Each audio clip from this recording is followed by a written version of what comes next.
calculou o tempo de abrir e fechar de olhos? Abre e fecha os seus olhos aí. Alguém contabilizou, alguém contou, e disse que são 7 milésimos de segundo. É muito rápido. E a Bíblia fala que Jesus já vinha assim, no abrir e fechar de olhos, ao ressoar da trombeta, o Senhor vai vir. Aleluia. Os mortos ressuscitarão primeiro, e nós os vivos, você crê? Aleluia. Nos encontraremos com eles nos ares. Ontem eu fui ver o filme com a Lu, Deixados para Trás, e eu falei, vai ser muito triste para quem ficar, vai ser muito triste. Fala para o seu irmão, eu não vou ficar, eu vou subir. Muito triste, diante daquilo que as Escrituras traz como relato. Mas o nosso assunto hoje não é arrebatamento, é um assunto que me fascina, mas não é.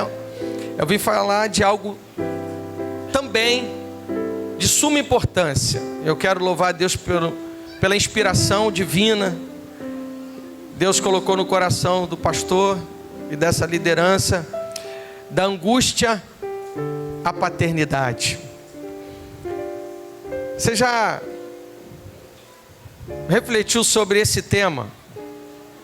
O que mais pode angustiar uma pessoa? Sabe o que Deus me falou hoje à tarde?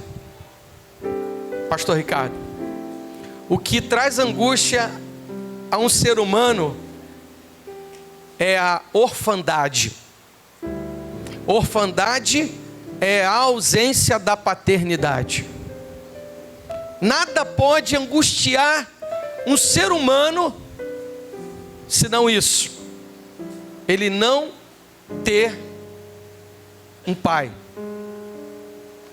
Eu estou falando por experiência própria. Eu não tive referência, e isso é muito sério que eu vou falar, e eu espero que você entenda isso em nome de Jesus, e que teu espírito absorva isso em nome de Jesus, que isso fique gravado na tábua do teu coração.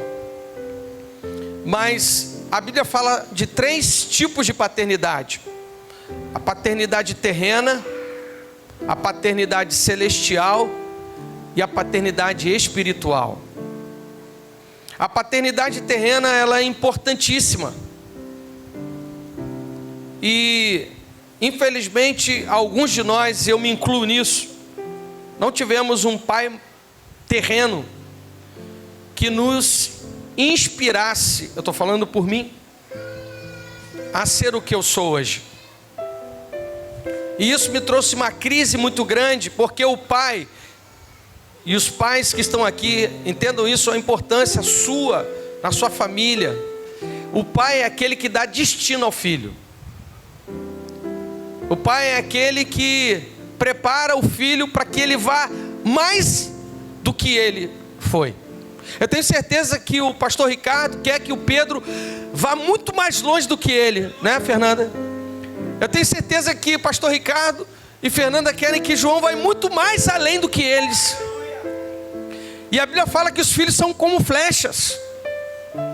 E tem gente que gosta tanto do filho que faz isso assim, ó. Lança a flecha assim, já viu gente? Ao invés de soltar, lançar longe. Cadê os pais que estão aqui? Levante a mão. Fala assim, eu quero lançar meu filho longe. Fala assim, para o destino que Deus tem para ele. Então às vezes eu percebo que os pais limitam o crescimento de seus filhos. Isso traz angústia. A visão que você, pai, transmite ao seu filho é a visão que ele tem de Deus. Quando Jesus fez a primeira oração, como ele chamou Deus?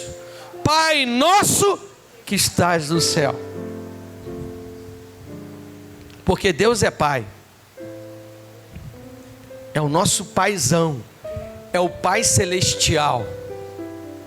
No meu caso, o que me tirou da minha crise de identidade foi o fato de eu ter tido um pai espiritual. O pai espiritual supriu a ausência do meu pai biológico, porque o meu genitor, como assim o chamo, já morreu. E ele era alcoólatra, a minha mãe disse. Conheci pouco tempo. Eu estava indo para o mesmo caminho que o meu pai biológico, mas o Senhor Jesus me resgatou. Então eu quero dizer para você que não teve uma boa referência de pai, teve um pai autoritário, ou teve um pai indiferente ou ausente. Eu quero vir aqui à noite para dizer: há um pai celestial, há um pai espiritual esperando por você. Há alguém que Deus levantou nessa terra que vai ser referência para você, assim como Deus levantou um pai espiritual para mim. Temos aqui o pai espiritual dessa igreja, pastor Ricardo, e muitos outros pais, pastor Alberto, e tantos outros que Deus vai levantar. Você crê nisso? Deus é pai, e Ele é pai dos órfãos. Glória a Deus. A palavra de Deus diz que Ele é pai dos órfãos.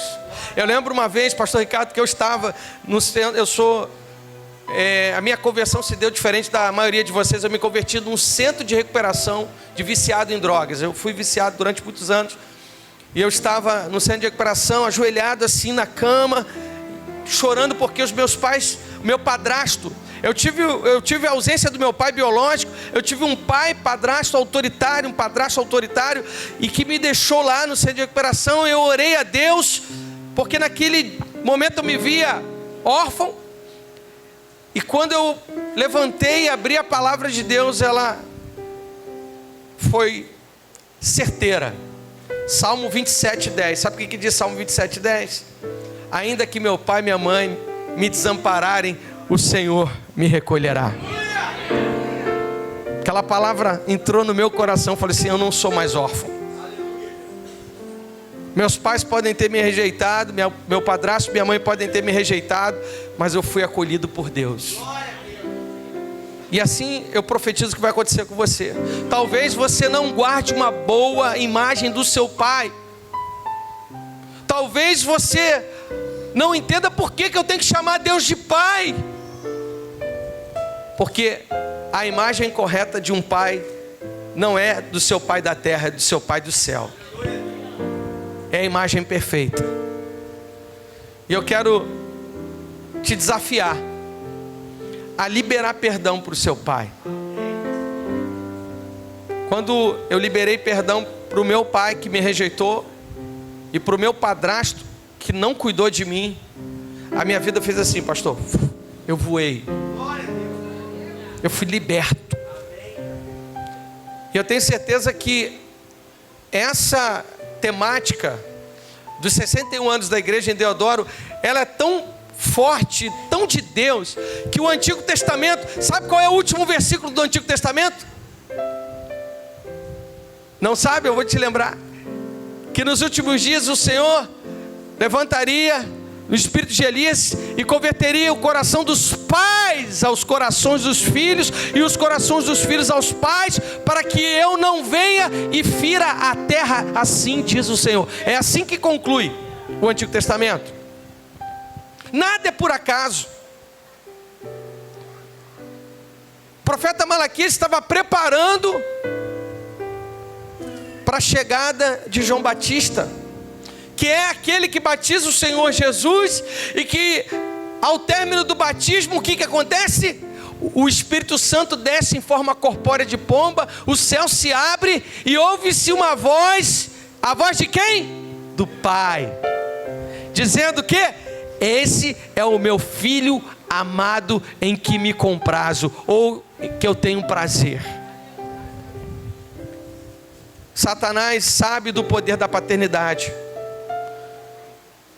Assim termina o capítulo 3, o batismo. Mateus 3, capítulo 3 fala o batismo de Jesus. E começa o capítulo 4 com o quê? Com a tentação de Jesus no deserto. E qual é a primeira coisa que o diabo vai tocar? Na filiação.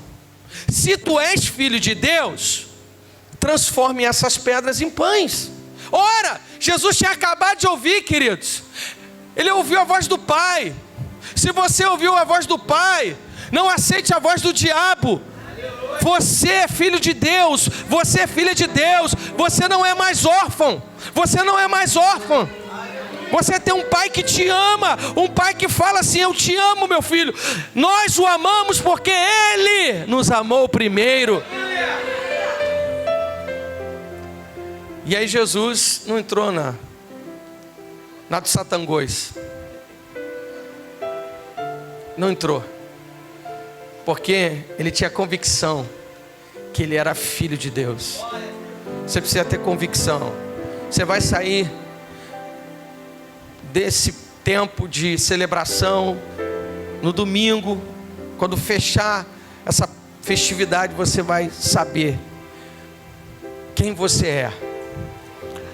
Porque quem tem paternidade sabe da sua identidade. Eu quero, depois dessa introdução, convidar você a abrir em Lucas 15. Eu não vou ler todo o texto, mas eu vou lançar a mão de todo ele.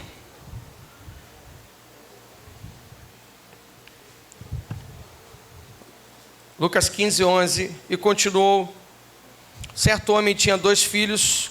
Quantos filhos ele tinha? 2. Mas moço deles disse ao pai: pai, dá-me a parte dos bens que me cabe. E ele lhes repartiu os haveres. Passados não muitos dias, o filho mais moço, ajuntando tudo que era seu, partiu para uma terra distante, lá dissipou todos os seus bens, vivendo dissolutamente. Só até aqui nós vamos, obviamente, recorrer em outros versículos desse capítulo, que é conhecido como o capítulo dos perdidos e achados da Bíblia. Departamento de achados e perdidos. Aqui se perdeu a ovelha, a dracma e o filho. Nós conhecemos essa parábola como a parábola do... Mas uma análise mais acurada do texto vai fazer a gente entender que o foco dessa parábola não é o filho, é o pai. O foco que nós temos que olhar é o amor do pai. Eu quero intitular essa parábola nessa noite, a parábola do pai que ama incondicionalmente. Porque esse é a figura do Pai Celestial. Mas eu quero apresentar também, não posso falar do pai sem mencionar esses filhos. Aqui falam de 3 personagens. Quantos personagens? O filho mais moço, o filho mais velho e o pai. E eu quero intitular esses 3 personagens com 3 projetos de vida. Amém? 3 projetos de vida. O filho mais moço adotou o projeto desgraça. O filho mais velho, o projeto sem graça. E o pai, o projeto da... vocês são muito inteligentes. Ficou fácil, né? Então, o filho mais novo, o projeto. O filho mais velho, o projeto. E o pai? Qual é o projeto que você quer para a sua vida? Você não é bobo, pô. Mas, sem perceber, muitos adotam esses 2 primeiros projetos, esses 2 estilos de vida. Eu adotei, nos meus primeiros 20 anos de vida, o projeto desgraça. O que é viver na desgraça? É quem vive desprovido da graça de Deus, sem a graça de Deus. É aquele que está rumo ao inferno, aceleradíssimo para ir para o inferno. Esse filho mais novo da parábola estabelece esse projeto e, sem perceber, como muitos fazem isso, como eu fiz isso no passado, há um texto de Provérbios 14, 12 que diz assim: há caminhos que para o homem parece direito, mas o seu fim são caminhos de morte. um abismo chama outro abismo. Salmo 42, versículo 7 fala sobre isso. Sem perceber, a gente vai dando passo. Nós vamos dando passo. Nós vamos estabelecendo para a nossa vida uma caminhada. A gente vai estabelecendo roteiros que não tem nada a ver com Deus. Esse foi eu. Talvez alguns dos que estão aqui também viveram dessa forma. O problema desse filho mais moço é que ele matou o pai na sua mente. Porque você há de convir comigo, naquela cultura, naquela sociedade também não é diferente dos tempos de hoje. Só se recebe herança depois que o pai morre. Naquele tempo também.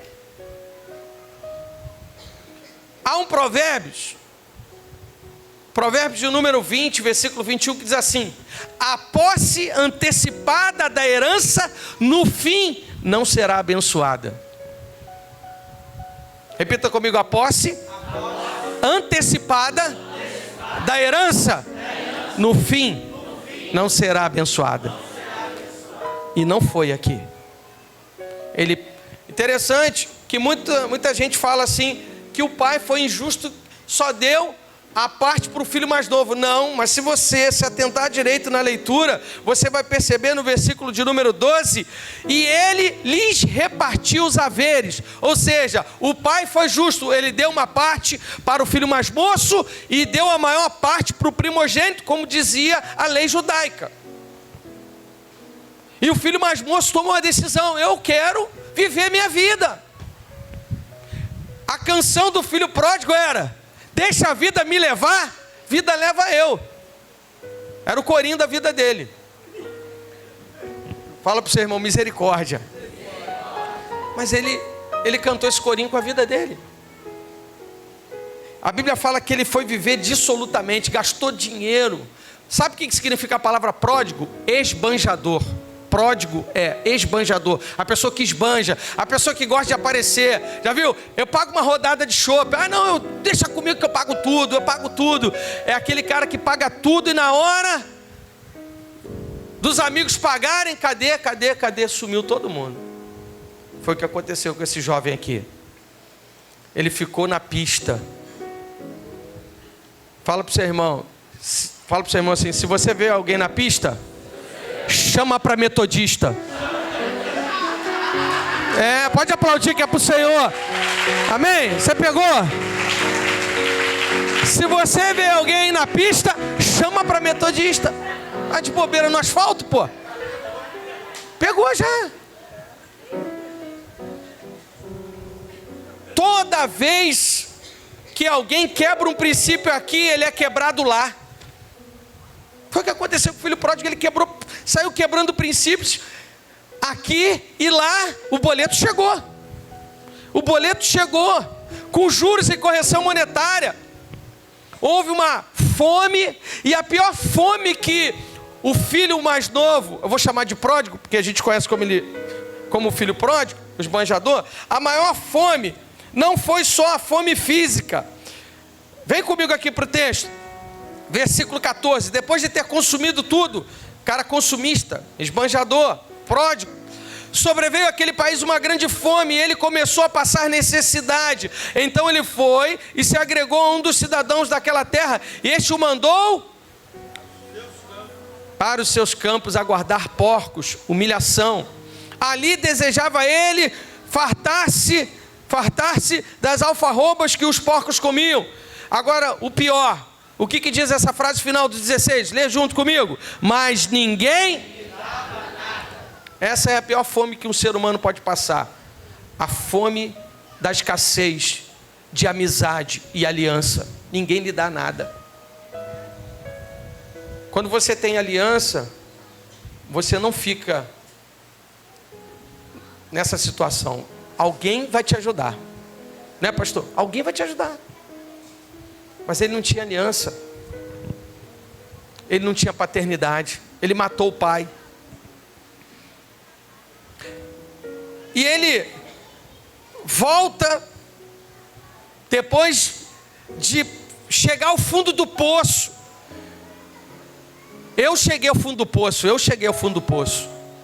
Eu conheço gente Amigos meus que ainda continuam na dependência química, continuam usando, continuam num vício, porque aí eles ainda estão no fundo do poço. Tem o fundo do poço e o fundo do poço. Sabe qual é a diferença? O fundo do poço é aquela pessoa que fala assim: eu posso parar a hora que eu quiser. Agora o fundo do poço é quando você diz assim, quando você joga a toalha: eu desisto, Senhor, eu volto para a tua casa, eu quero tua presença. E a Bíblia fala que ele vai. E quando ele vai, eu vou deixar para falar do pai por último. Entra em cena o projeto sem graça. Por que é o projeto sem graça? É o projeto que olha para o outro e não quer saber de graça nenhuma. É uma pessoa sem graça, é uma pessoa vingativa, é uma pessoa amargurada, é uma pessoa angustiada, conforme está escrito aí, angústia. Porque os dois tinham o mesmo problema. Qual era o problema do filho mais moço e do filho mais velho? Eles tinham um problema em comum. Eles se viam como trabalhadores. Tanto é que quando o filho mais moço caiu em si, querendo voltar para casa, o que ele diz? Vou voltar para casa, vou pedir perdão a papai, e fala assim: papai, pequei contra ti e já não sou digno de ser seu filho, trata-me como um dos seus empregados. Fala para o seu irmão: você não é empregado de Deus, você é filho de Deus. O filho mais velho não quis celebrar, porque ele lhe dizia: cara de pau, nunca ganhei um cabrito do Senhor, trabalho há tantos anos. Olha a consciência de trabalho. Você não trabalha para Deus, você trabalha com Deus. É diferente. Nós trabalhamos aqui com Deus, nós servimos aqui, mas nós sabemos quem somos, nós temos a identidade dEle, nós somos filho dEle. O problema é que esses dois possuem o mesmo problema. Ambos têm a consciência apenas de servo, de trabalhador, de empregado. E Deus, na figura do Pai, aí entra o projeto da graça. O projeto da graça é aquele que não soma débitos nem soma crédito. Deus não soma os seus débitos nem soma os seus créditos. Ele não somou os débitos do seu filho mais moço e nem somou o crédito do filho mais velho. Tratou os dois igual. O texto fala que quando o filho mais velho ouve a festança que está acontecendo lá na casa, ele fica indignado, não quer participar da festa. E como ele chama o irmão dele, sabe como é que ele chama? Ele fala para o pai: esse teu filho. Aí o pai fala: esse teu irmão. Porque Deus está olhando para essa igreja. Seja qual for o tempo que você está aqui, seja 60 anos, seja 1 ano, você tem a mesma importância de qualquer pessoa aqui. Aleluia! Porque é um projeto que te abraçou. Não é um projeto da desgraça, não é um projeto sem graça. Aqui no nosso meio nós repreendemos toda ciumeira, porque aqui é o projeto da graça, de um pai que ama, de um pai que acolhe, de um pai que quando vê o filho, essa é a única imagem que a gente vê na Bíblia, do pai correndo, de Deus correndo ao encontro de uma pessoa, do pecador. Olha o que diz aqui, versículo de número 20: e levantando-se foi para o seu pai. Vinha ele ainda longe, quando seu pai o avistou, e compadecido, correndo o quê? Abraçou e beijou. Imagina o impacto que foi isso.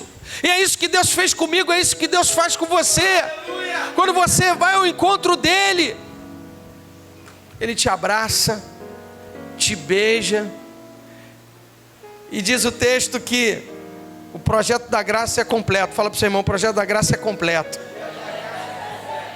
O que ele dá? Ele pega a melhor roupa,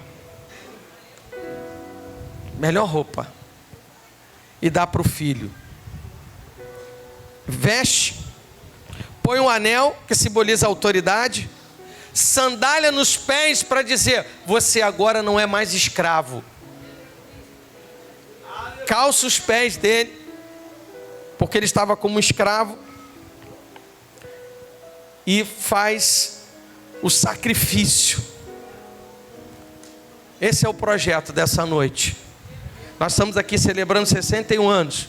Quantas pessoas, pastor Ricardo, chegaram aqui com um projeto de desgraça? Quantas pessoas chegaram sem graça e hoje podem dizer: eu estabeleci sobre a minha vida o projeto da graça. Eu sei o que é viver debaixo dessa graça. Receba graça para a tua casa. Receba a graça para a sua família. Receba a graça invadindo no seu serviço, no seu trabalho. Aonde você chegar, a graça de Deus vai ser estabelecida. As pessoas vão se quebrantar. As pessoas vão ser tocadas pela presença da graça. Porque aquele que é cheio de graça não julga. Aquele que é cheio de graça não emite juízo sobre as pessoas. Ele entende que é o que é, como o apóstolo Paulo disse: eu sou o que sou por causa da graça de Deus. É tudo pela graça de Deus, irmãos. Se nós não tivéssemos a graça, nós não estaríamos aqui. Paulo diz: pela graça sois salvos, mediante a fé. Isto não vem de vós, é dom de Deus. Não vem de obras, para que ninguém se glorie. Tudo isso aqui é fruto da graça de Deus, irmão.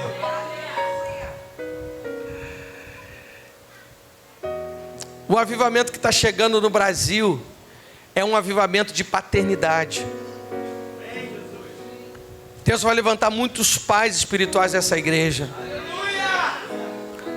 Deus vai enviar muitos pais espirituais a essa igreja. Nós precisamos urgentemente de pais espirituais. Sabe por quê? A gente fala muito do apóstolo Paulo, que foi um homem extremamente usado pelo Espírito Santo de Deus. Escreveu quase que 70% do Novo Testamento, abriu igrejas na Europa, na Ásia, mas a gente esquece um detalhe importante. Quem foi o pai espiritual do apóstolo Paulo? Foi Barnabé, que na verdade era um apelido. O nome do Barnabé era José. É o Zé. O Zé. Tem que ter um Zé. O Barnabé, o paizão espiritual, preparou o filho dele. Pai espiritual é aquele que consegue ver aquele que está lá atrás, que não está muito ambientado. Ele vai lá, ele consegue ver, pastor, e traz para perto. Você quer ver uma figura de pai espiritual? Abra sua Bíblia em Atos capítulo 11. Atos capítulo 11.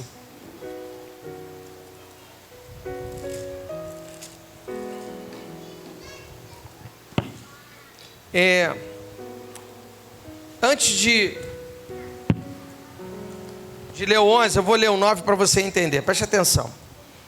Versículo 25. Tendo chegado a Jerusalém, procurou juntar-se com os discípulos. Está falando de Paulo, tá?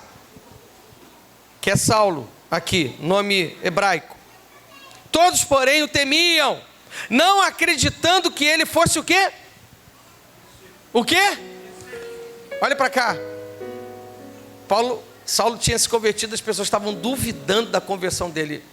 Era mais ou menos assim: se ele entrasse aqui na igreja, um cara que você não imaginava que se converteu. Tem alguém aí na sua mente, você não precisa falar o nome do cabra não, mas alguém que você imagina assim, é quase que impossível essa pessoa se converter. Você conhece? Quem conhece uma pessoa hoje que você olha assim, não tem como se converter? Eu conheço. Imagina se essa pessoa se convertesse e o cara ficasse desatado no nível 10. Aquele cara assim que se converte hoje, já quer pregar amanhã. Foi mais ou menos assim. Mas só que ele não tinha credibilidade. Todo mundo se afastava dele. Ele chegava na igreja. Esse cara não converteu não. Aí ó, tudo fachada. Tudo fachada. Me acompanhe. Versículo 27. Mas Barnabé, fala para o seu irmão, tem que ter um Barnabé. Tomando consigo, olha o pai espiritual, levou a quem? Aos apóstolos. Levou a liderança. Contou-lhe como ele vira o Senhor no caminho, e que este lhe falara, e como em Damasco pregara ousadamente em nome de Jesus. Estava com eles em Jerusalém, entrando e saindo, pregando como? Timidamente? Ousadamente em nome do Senhor. Falava e discutia com os gregos, os helenistas, mas eles procuravam o quê? Matá-lo. Tendo, porém, isso chegado ao conhecimento dos irmãos, levaram-no até Cesareia e dali enviaram para onde? Com passagem de ida só. Some com esse cara. Esse cara está dando problema. Esse cara está dando problema, ele não pode ficar aqui. Vaza. Preste atenção. Vamos para o 11 agora. Ninguém mais ouve falar de Saulo. Aí o capítulo 11, versículo 19. Então, os que foram dispersos por causa da tribulação que sobreveio Estevão, se espalharam até Fenícia, Chipre e Antioquia, não anunciando a ninguém a palavra, senão somente aos judeus. Alguns deles, porém, que eram de Chipre e de Cirene, e que foram até Antioquia, falavam também aos gregos, anunciando-lhes o evangelho do Senhor Jesus. A mão do Senhor estava com eles, aleluia, e muitos crendo se converteram ao Senhor. A notícia a respeito deles chegou aonde? Aos ouvidos da igreja que estava em Jerusalém, igreja mãe. E enviaram quem para lá? Barnabé. Vai ligando. Ele vai até Antioquia. E tendo chegado lá, ele viu o quê? O que ele viu lá na igreja? A graça traz alegria.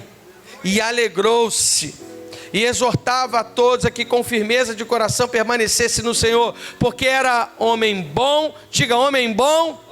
Cheio do Espírito Santo e de fé. E muita gente se uniu ao Senhor. E partiu Barnabé para onde? Procurando quem? Ele vai lá. Eu vou pegar meu filho, porque eu achei um ambiente propício para ele crescer. Eu não desisti dele. Ele só estava no lugar errado, mas eu trouxe ele para cá. Você está me ouvindo? Você estava no lugar errado. Deus te trouxe para cá. Deus te trouxe para cá. Deus enviou um Barnabé para te trazer. Barnabé significa o nome dele, etimologicamente, sabe o que é? Espírito Santo, Consolador. O Barnabé, o Espírito Santo, te trouxe aqui para esse lugar, porque nesse lugar tem graça. Esse lugar tem a presença do Pai. Esse lugar tem Barnabé.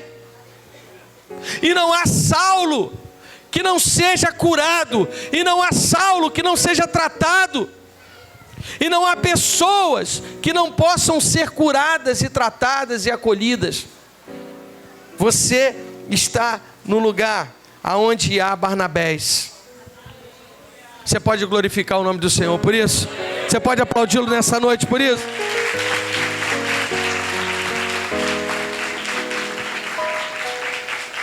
Quem sabe nesses dias o Senhor já está te levantando como um Barnabé. Quem sabe nessa hora o Espírito Santo está trazendo à sua memória o fulano que está afastado, o fulano que era ativo, o fulano que deveria estar aqui não está. E o Espírito Santo está movendo teu coração a ir atrás dele, como Barnabé foi. Vem cá. Até domingo você vai trazer essa pessoa. Você aceita esse desafio? Você lembra de pessoas que estavam aqui há algum tempo e não estão mais? Levante a mão, você lembra? Aí, ó. Então esse é o desafio que Deus está trazendo nessa noite, nesse primeiro dia de festividade. Até domingo você trazer um Saulo desse. Você sendo um Barnabé, nós estamos... Como é que essa pessoa pode estar agora em angústia? Mas a paternidade de Deus, há um manto de paternidade aqui nessa noite. Há uma unção de paternidade sendo liberada sobre essa igreja.